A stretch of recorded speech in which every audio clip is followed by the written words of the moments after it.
Nananatili ngayon sa tent city ang mga taga-Tacloban na lumuwas pa Maynila sakay ng C-130. Bukod sa kanilang natitirang gamit, bit-bit din ng mga ito ang kani-kanilang kwento ng manalasa ang bagyong Yolanda. Ang detalye mula kay Dina Pagibitan.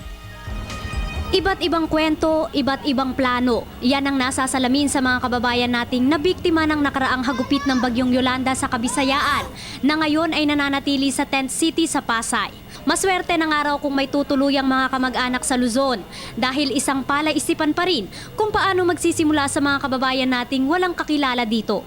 Bagamat nasa mas maayos na kalagayan sa Tanawan, Leyte ang pamilya ni Aling Lorna, iba pa rin daw ang pakiramdam sa tunay na tahanan. Hirap daw kasi siyang ipaliwanag sa dalawang anak kung bakit kinakailangan nilang manuluyan muna sa Maynila. Sinasabi nila, kailan tayo uuwi doon sa atin? Sinasabi nila, bakit tayo dito nakatira? Hiling naman ni Jolo, anak ni Aling Lorna, huwag na raw sanang maulit ang naranasang hagupit ng bagyo dahil bukod sa paglalaro, higit niyang namimiss ngayon ang pag-aaral.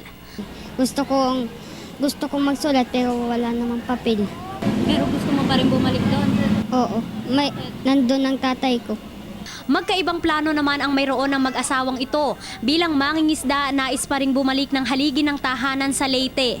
Dahil naman sa takot sa nangyari, wala na raw balak bumalik ang ilaw ng tahanan kasama ang 6 na anak. Mabalik ako. Dito na po pinanganak.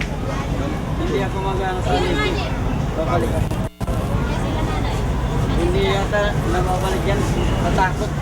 Tiniyak naman ang lokal na pamahalaan ng Pasay at DSWD doon na matutugunan ang lahat ng pangangailangan ng mga kababayan nating nananatili sa tent city. Tulad na lamang ng medical assistance, naabutan kasi namin ang 12 taong si Jocelyn na nilalagnat, ngunit binigyan naman ito ng kaukulang lunas. Inaasahan na pamilya ang mananatili sa tent city sa Pasay. Para sa Telebisyon ng Bayan, ako si Dina Pagibitan.